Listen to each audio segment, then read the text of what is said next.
Hello friends, welcome back to channel महापुरुषों की बातें। साथ संगत जी, सबको प्यार भरी राधा स्वामी। आइए सुनते हैं कुछ प्रेरणादायक वचन। ये वचन राधा स्वामी सत्संग व्यास द्वारा प्रकाशित तथा श्री मनमोहन सहगल द्वारा लिखित पुस्तक परम संत महाराज सावन सिंह में से लिए गए हैं। इस पुस्तक के पृष्ठ संख्या 200 पर फरमाया गया है, नाम देखने का विषय। ये निश्चित है कि सर्वशक्तिमान परमात्मा शब्द या ध्वनि के रूप में ही संपूर्ण रचना में व्याप्त है। प्रभु का अनुभव ध्वनिमय के साथ साथ प्रकाशमय या ज्योतिर्मय रूप में भी होता है। संतों ने इसलिए ज्योतिर्मय शब्द की महिमा की है। उनका कथन है कि निर्गुण परमात्मा का कोई रूप या आकार तो है नहीं। जब भी उसका अनुभव होता है, दर्शनों की चर्चा होती है या परमात्मा के साक्षात्कार की बात कही जाती है, निश्चय ही वह उसका ज्योति रूप होता है।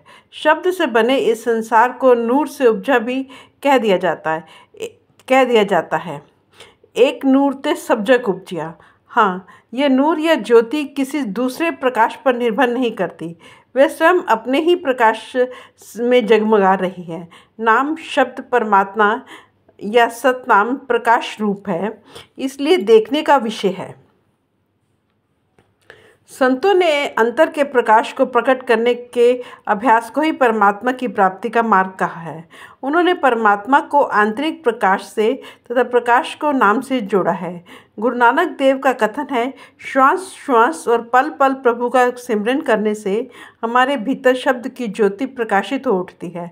शब्द का यही प्रकाश परमात्मा का वास्तविक रूप है। गुरबानी का कथन है, नाम या शब्द की प्राप्ति से अंदर प्रकाश हो जाता है और ज्योति ज्योति में या परमात्मा के नाम में समा जाती है। उपनिषदों में भी शब्द के ज्योतिर्मय तथा ध्वनिमय रूपों का वर्णन मिलता है। जैसे आत्मा और परमात्मा की एकता का चिंतन करने पर वह कल्याणकारी स्वयंभू ज्योति स्वरूप परमात्मा नाथ के रूप में प्रकट होता है। इसी प्रकार योग चूड़ामणि उपनिषद के 86वें श्लोक में ज्योतिरोमति कहकर ओंकार के ज्योतिर्मय होने की चर्चा हुई है। पुरातन ऋषि जब तमसो माँ ज्योतिर्गमय की प्रार्थना करते हैं तो उनका अभिप्राय भी इस भौतिक जगत के अंधकार से सतलोक के प्रकाश में ले चलने का होता है। ईसाइयों के धर्म ग्रंथों में गगन मंडल में स्थित परमात्मा के मंदिर में से आने वाली रोशनी की तेज किरणों और शब्द की ऊंची ध्वनियों के प्रकट होने का संकेत मिलता है। मुसलमानों में भी खुदा को अल नूर कहकर पुकारा जाता है। कुरान मजीद में 24वें अध्याय में आता है, अल्लाह आसमानों में ज़मीन का नूर है। वह नूर ऐसे घरों में जगमगाता है जिनकी बाबत अल्लाह ने हुक्म दिया है कि ये बुलंद समझे जाएं और उनमें अल्लाह का नाम लिया जाए। उनके सुबह शाम उसकी याद की जाए। हजूर महाराज जी ने तो शब्द का अनुभव ध्वनि और ज्योति के रूप में होने की बात निरंतर कही है। अन्य संतों की वाणी में भी इस बात की पुष्टि हुई है। नाम की ध्वनि और प्रकाश सत्य है। पूर्ण पुरुषों और संतों महात्माओं द्वारा नाम की व्याख्या में ध्वनि और प्रकाश की बात उन्होंने निजी अनुभव के आधार पर कही है। यह कोई कल्पना या सुनी सुनाई बात नहीं। कबीर जी ने तो स्पष्ट दावा भी किया है, मैं कहता आखन की कही। वास्तव में शब्द सृष्टि के कण कण में मौजूद है। शब्द के ही जरिए सारी सृष्टि का निर्माण हुआ है। उसी के आधार पर यह मौजूद है। सृष्टि का उस सर्वव्यापी शब्द को खोजना और उसके साथ जुड़ना किसी संत सद्गुरु के मार्गदर्शन में ही संभव है। यह ऐसे ही है जैसे दूरदर्शन से प्रसारित होने वाली प्रकाश और ध्वनि की लहरें सारे वायुमंडल में होती हैं, किंतु बिना किसी विशेष यंत्र अर्थात टेलीविज़न सेट के वे ना तो सुनी जाती है ना ही देखी जाती है। सद्गुरु जीव को शब्द के प्रकाश और ध्वनि को देखने और सुनने की शक्ति प्रदान करता है, मार्ग सुझाता है और उस परम आनंदमयी नाम की ध्वनि और नाम की ज्योति के साथ जोड़ देता है। महाराज जी लिखते हैं, ये वाणी ध्वनि प्रेमी जनों को अपने अंदर 10वें द्वार में सुनाई देती है। इसको अनहद सच शब्द नाम या अकथ कथा कहकर गुरबानी में वर्णन किया है। यह अक्षरों से रहित केवल धुन रूप है।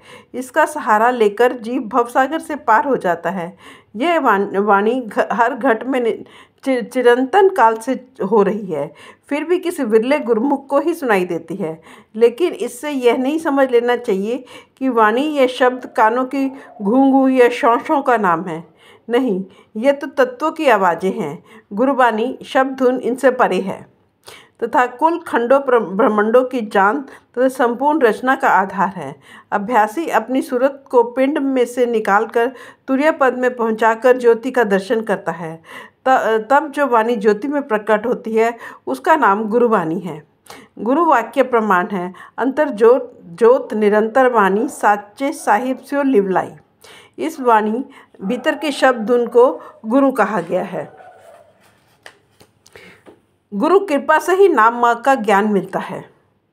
सच है कि शब्द अपने आप को ध्वनि और प्रकाश के रूप में व्यक्त करता है, किंतु शब्द परम चेतन आध्यात्मिक सत्ता है और इसका सही ज्ञान किसी संत सद्गुरु से ही प्राप्त हो सकता है। परमात्मा निर्गुण स्वरूप है, उसका कोई रंग रूप आकार वर्ण जाति कुछ भी नहीं। ऐसे में जीवों की पुकार सुनकर उन पर दया करके वह स्वयं पूर्ण संत के रूप में जीवों के उद्धार के लिए संसार में आता है। गुरु नानक देव ने स्पष्ट किया है, कर्ता पुरुष परमात्मा अपने को गुरु में व्यक्त करता है और उसी के द्वारा उसके शब्द या नाम का प्रसार होता है। स्वामी जी महाराज का दावा है कि राधा स्वामी अर्थात परमात्मा जीवों पर दया करने के लिए नर रूप धारण करके जगत में आता है। वह सच्चे संत सद्गुरु के रूप में प्रकट होता है। जो भाग्यशाली जीव ऐसे गुरु को शब्द का साकार रूप समझ लेते हैं और उसके बताए मार्ग पर चलते हैं, वे अंतर में नाम धुन से जुड़ जाते हैं। महाराज जी का कथन है, जीव को परमात्मा से मिलाने वाली शक्ति नाम है। नाम मनुष्य के अंदर होते हुए भी सामान्य जीव के लिए गुप्त होता है। पूर्ण संत तो शब्द या नाम का ही साकार रूप होते हैं, इसलिए उनके अंदर नाम प्रकट होता है। ऐसे संतों की शरण में आने वाले जीवों को भी वे अंतर में नाम प्रकट करने की युक्ति सिखा देते हैं और उनके लिए मोक्ष संभव हो जाता है। संत मतानुसार पूर्ण संत वह है जो शब्द या नाम से वृत्ति जोड़कर मोह माया और अहम के मैल को जलाकर पूरी तरह निर्मल हो चुका है। वह मन माया और काल के बंधन तोड़कर आवागमन के चक्र से आज़ाद हो चुका है। जब जीव ऐसे मुक्त पूर्ण पुरुष के उपदेश के अनुसार शब्द या नाम की कमाई करता है तो वह भी हर प्रकार के बंधन तोड़कर सच्ची मुक्ति प्राप्त कर लेता है। महाराज जी के विचारों का सार यह है कि सच्चा नाम परमात्मा का ही रूप है। शरीर के भीतर आँखों के पीछे घट में इसका सहज स्थान है। यदि प्रभु कृपा से किसी संत सद्गुरु की शरण प्राप्त हो और उसके निर्देशानुसार जीव अभ्यास करे तो वह अपने भीतर निरंतर उठने वाली शब्द की ध्वनि अर्थात नाम को सुन सकता है और वह शब्द के प्रकाश नूर को प्रकट में देख भी सकता है। यह सत्ता ग्रंथों पोथियों की चीज़ नहीं, कथन व्याख्या से इसे स्पष्ट नहीं किया जा सकता, न ही सांसारिक शब्दावली इसका कोई विश्लेषण कर सकती है। नाम केवल आत्मा के अनुभव का विषय है जो शब्द के साकार रूप गुरु के माध्यम से ही संभव है। फ्रेंड्स, अपनी इस वीडियो को आज हम यहीं समाप्त करते हैं। अगले वीडियो में आगे बढ़ेंगे। Thank you.